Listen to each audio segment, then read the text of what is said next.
Hello and welcome to another video.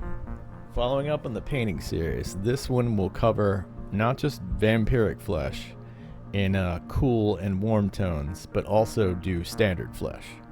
I wanted to throw that in there because a lot of people had asked about that. So I'm going to use these two guys as the subject matter for a vampiric flesh, Phantom being the warm tone and Nosferatu being the cool tone. And as in the other videos, it's really just best to do a primer coat with wraith bone or any other off-white bone color that's really pale, that's not white, and then go in with your off-white paint and do some soft highlighting of the surface. And with Phantom, for this example, as well as Nosferatu, their surfaces of their face can be smooth. There are detailed areas around the eyes and nose and cheeks and mouth, but mainly what you're doing is surfacing the skin areas. And by adding this little bit of off-white, you add more dimension for what you want to use for washing in the future. So it just adds another tone and adds more dimension and depth to the overall object before you wash it and shadow it. And it helps to understand where to highlight as well, and just structurally seeing the sculpture better. So I go and I do both of these guys, Phantom and Nosferatu, but I'm doing them one at a time in this example. Like, I'm going to focus on Phantom. I'm showing that I'm going to use purple and a red ink and combine it with a flesh paint, which is going to give me the correct shadow color that I'm looking for, because using the flesh tone by itself would be too warm and too natural, and using the purple and reds might be too stark and too cartoonish. So by combining the two, as you can see there, you get a tone that is much more like natural at doing a vampiric look, and this one is meant to be like more of a pallid, decaying flesh look that is suitable for, could be for vampires, could be for Phantom-like characters. And then, what you want to do is just cover the surface in this thin combination. And again, I'm using the ink and paint together.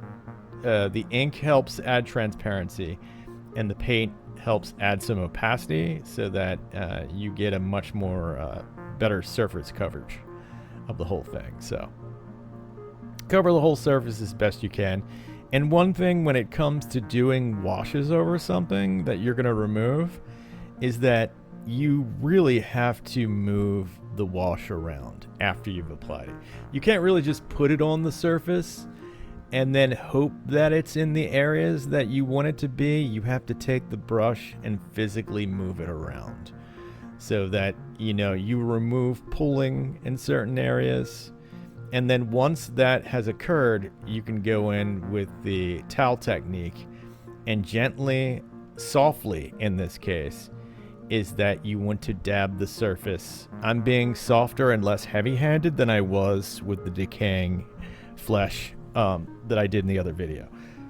And once that's off, you can see it adds some great information there. I then go in and pull some of the pure reddish purplish tone and apply it directly to the eyes and mouth. And sometimes this helps add definition of where you're meant to paint and just informs the areas a little bit better. And I did take a tiny bit of brown and put it in the mouth around the teeth just to shadow the inside of the mouth. So after that, I'm going to go in and I'm going to take some gray paint and mix it in with the brown that I just used on the mouth, and use that to add some definition to the hair. And it's even when it comes to using grays, it helps to side on the cool or warm tone and not really be in the middle. That's the case with a lot of these colors. So I went for the warmer tone by adding a little bit of brown into the gray and then covering that surface. Once you do the removal like you see here, it adds some nice definition and shadowing of the hair, and also the brown helps age it a little bit more and make it look less theatrical, because if you use the blue tones it would look more theatrical, and if you're going for a comic look or something that's meant to be, you know, like much more illustrative, it would be fine. But these, I'm trying to go more like classic tones. So once that's done, you want to give it time to dry. I'm not giving as much time to dry on things when it comes to painting videos as I normally would. I'm just trying to go through the process. But I'm staying away from the hair when it comes to doing this highlighting thing and doing the teeth. So I'm basically taking the off-white and just picking out the teeth in the mouth area. And in this case, it's best to wait a couple minutes. I did not wait much time with this, so in certain areas you get some spillage into the mouth. So, and also going in and hitting the eyes as well while you have the off-white color out will help you understand where you want to paint the definition of the eyes. So putting that down for a second, I'm going to go back now and just look at where to do the soft highlighting that occurs in that way. So for this, I'm going to mix up a glaze of yellow for the mouth. And that's really just to stain the teeth and give the teeth some more definition and prevent you from having to individually highlight and shadow each tooth. And then I'm taking a little bit of red ink and just applying it to the areas of the eyes to add more definition to those areas and shadow, but I'm staying within the inside of the other area that I previously did, like the purple. And then once that is done, it is basically taking a little bit of off-white color.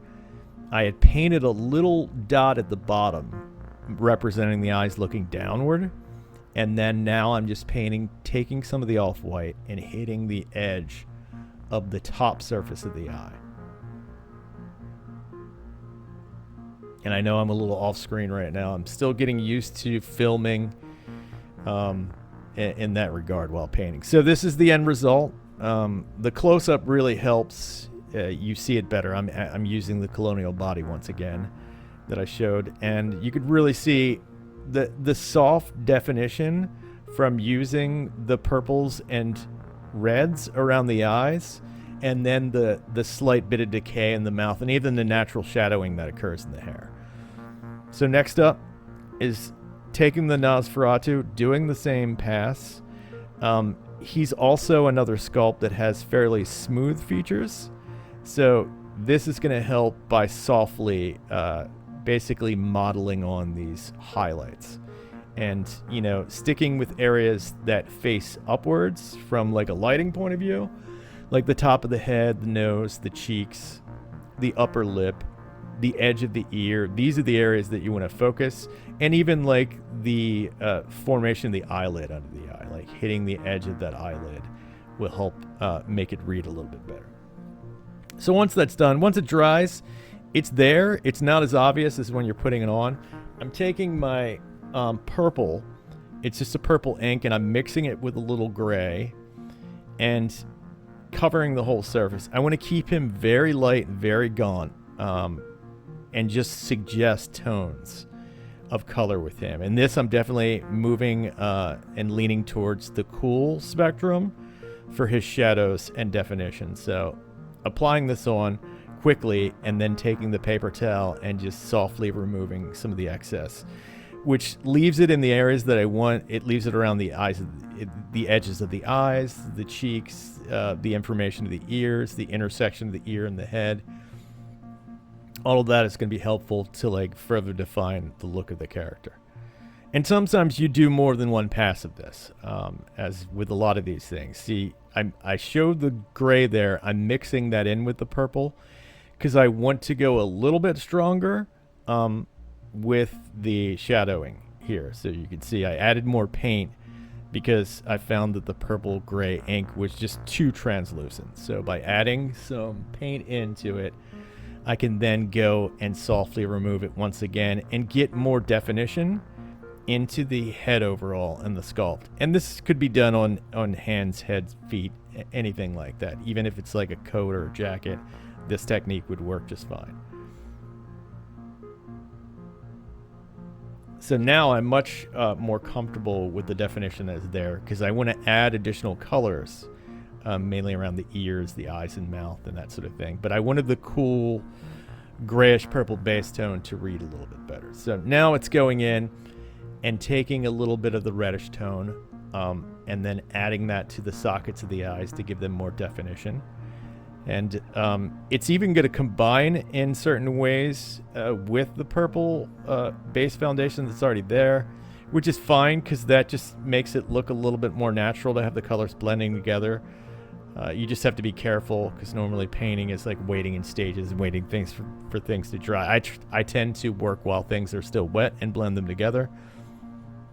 And now it's taking more of that original purple tone and adding more paint to it so I can get more opacity, because the original ink was a little too thin to get what I needed. So as you can see, this is pretty strong, this purple paint, but having it help define the mouth, the eye sockets themselves, and then it will help paint the actual teeth, because I'll be able to understand where to apply the paint. Because sometimes when it comes to painting really lightly colored things, it is more difficult to see the details. So having a bit of shadowing in there in advance helps you pick those details out when it comes to painting, and speeds things up. So you can see where we're at here. It's got a little definition around the mouth too, and the eyes. And now I've taken a little bit of that off-white that I've used in the beginning to stipple on, and I'm doing the same to the definition of the face here by hitting the nose, the cheeks, the upper lip, and I'll be tapping it very thinly across the base of the forehead to build up a natural highlight in the edges of the ears and that sort of thing. And that'll just add further definition overall. And just keep progressively adding more and more, because as you build up, it then adds to the opacity of the thin layers that are there and gives it even more definition, but you can control it that way because you were just basically tapping on the surface. So once that stage is done, I will then move in and I will do the eye pass. I've given it a little bit time to dry, and what I do is I thin the paint and I try to ghost in the shape of the eye. I don't want it to be super opaque.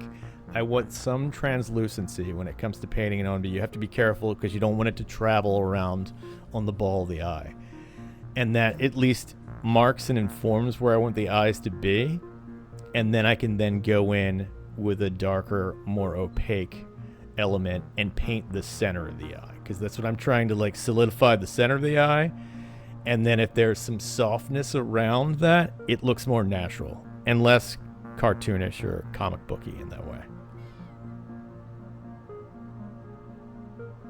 Next up for him is to add some detailed blood effects to him. And what I'm going to do with this is that when you place gloss red on things, it tends to look too bright and too unnatural. So if you add a tiny bit of black or green to the mix and you lay that down first, it represents the dried portion underneath, and it allows you to layer the gloss red over top of it. And any gloss red paint will do. You can even just use red and then paint gloss over top of it. This will make a much more natural blood effect, because you've got this underlayer that's a little off red with a little bit of black or green combined, and then you're painting this brighter, more glossy layer over top of it. So that's him for his mouth and the blood effects there. Sometimes less is more when it comes to doing this thing. It tends to look better when you use less blood in a lot of painted examples, honestly. And the next thing for me is I took that same gloss red and I thinned it out, and I'm using it as a glaze for the eyes to tie it into the mouth and also to make the eyes look more unique in that way, almost like the Christopher Lee Hammer bloodshot eyes that the film is known for. So, and then in the end, you'll get to see the Nosferatu here on the Colonial body that I'm using as a stand-in for all these guys. And once it's dried down, it then becomes way more matte, because as you're painting stuff, everything is wet. And it really takes a couple hours for things to really fully solidify. I did go back in and I glossed over the eyes themselves after everything dried, because the rest of the surfaces were very matte. So that is Nosferatu. Next up is going to be basic human flesh tone, just a standard Caucasian tone. I'll be doing other ethnicities in the next video. This one is, I've just taken a head. This is one of the Perseus sculpts I'd done. I believe I sculpted them 3 or 4 times. So this might have been like Perseus 02 or 03. I'm not even sure at this point. So I did do a coverage pass for the hair, just because it's going to make it easier to, see the whole, head and definition if the hair is painted. So I'm using just the standard black, a little bit of thinner in there, water or medium. I tend to use water at this point for the most part. But the brush I'm using too is a little bit too small for this task. It's, but it's fine. It'll still get the job done. I normally work in a much larger scale. So after doing the hair pass, it's then doing a cleanup pass on the hair. And sometimes with these colors, especially when it comes to priming in a light tone, you have to do several passes of doing dark tones over top of it. With the black in the hair, I would probably do 3 thin coats in order to build it up so it actually has the correct opacity. And once he's set aside, it comes to mixing the flesh. For the flesh tones, you're not really ever going to find an exact flesh tone, because flesh has so many variables to it. I tend to pick the 2 flesh tones that tend to represent shadow and highlight in many paint ranges, in this case the Citadel range, and I mix them together. Because the red aspect from the darker color that's meant to be the shadow, I really like for definition, but the yellower part that's represented for highlights, I like the fact that it adds another tone to it and creates a more orangey look. So I mix the 2 together, and that seems to work out really well. And I do fin it. This is something that you'd probably want to do 2 or 3 coats of as well. Probably just 2, actually. Both of these colors can be pretty good when it comes to opacity. And then after that's done, you definitely want to give it a little time to dry, because what you're going to want to do is, like what was shown in the priming part and going over with off-white, you want to go back with the lighter toned flesh out of the 2. If you've gotten a pair of them, those are the 2 that I'm using there. And you want to go back and you want to stipple on thin applied coats to the areas that were shown for Nosferatu and Phantom, which is the tip of the nose, the cheeks, the top of the forehead, the upper part of the lip. In this case, his ears are covered, so you wouldn't worry about that. But you just want to keep this very thin and stipple it right onto those areas. And some of the undertone, because of the transparency in which you're painting, that will bleed through anyway and add a much more naturalistic look. As you can see, I always test it out on the body. Having the body is really helpful, because then it gives you something to hold the entire time you're painting. So after that's done, you definitely want to let that dry for a couple moments. And sometimes it's okay to go back and do another second pass of just hitting like the tips and edges of those areas. So here I'm going to take a flesh color and a reddish brown. I've taken the darker of the flesh tones that I was using, because I combined the 2, and I'm going to mix the reddish brown in with the flesh tone, which gives me my shadow overlay. So in this case, you probably want to use a bigger brush, because you want to cover the whole surface area. And take your flesh tone, just making some adjustments, and mix that up with the reddish brown. this video is sped up slightly, like what I've been doing the other videos, because it was 20 minutes long, you've shortened, so I wanted to keep it, you know, to the point. So cover this area in as few strokes as possible, which is why I recommend using a bigger brush, because it's going to reduce pulling on the surface and look a lot cleaner. And after you've gotten that pass in, you then go back with your towel pass, but here you want to be very gently. Unlike the dead flesh stuff, you want to be soft in your strokes, because you don't want to leave a lot of the texture behind at all from the paper towel. It just will be inappropriate and look really rough. But you want to gently, softly remove sections of that, leaving it in the shadow areas. And even doing this helps frame out the face, as you can see, because it adds some natural shadow areas around where the hair contacts the skin. And then I'm rolling it to smaller pieces and then dipping the edge of the paper towel in water and softly removing the top portions around the nose, cheeks, and forehead and lips. And then you definitely want to put that aside, let it dry for a moment.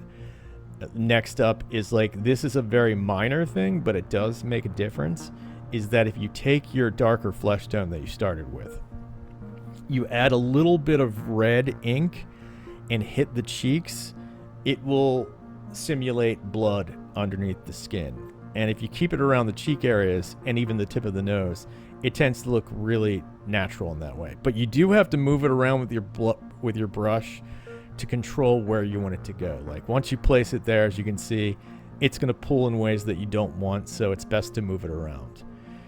Now, this other detail is, after it's dried, to go back in with that highlight color and gently tap the upper edges of the surfaces, the cheeks, the nose, the forehead, again, all the same areas, because doing this repetitively is what adds the dimension of all the paints layering together in a way that gives you dimension. And taking your darker flesh tone and adding a tiny bit of red ink, just the smallest amount, and hitting that lower lip, that level of detail makes a huge difference. I did go in and paint his eyebrows and his eyes. It was pretty simple. You know, that was done off video. I ran out of memory while doing it, so in the future I will have more cards. But then to show the close-up, that's what it looks like in the end. As you can see, because of the soft application of using the paper towel, you don't see the same, like, texture level that you saw in the dead stuff. It keeps it very smooth and very soft. So again, thanks for watching. Let me know if these videos are helpful, and ask any questions that you may have about painting or flesh or vampire flesh or, you know, ghouls or whatever it might be.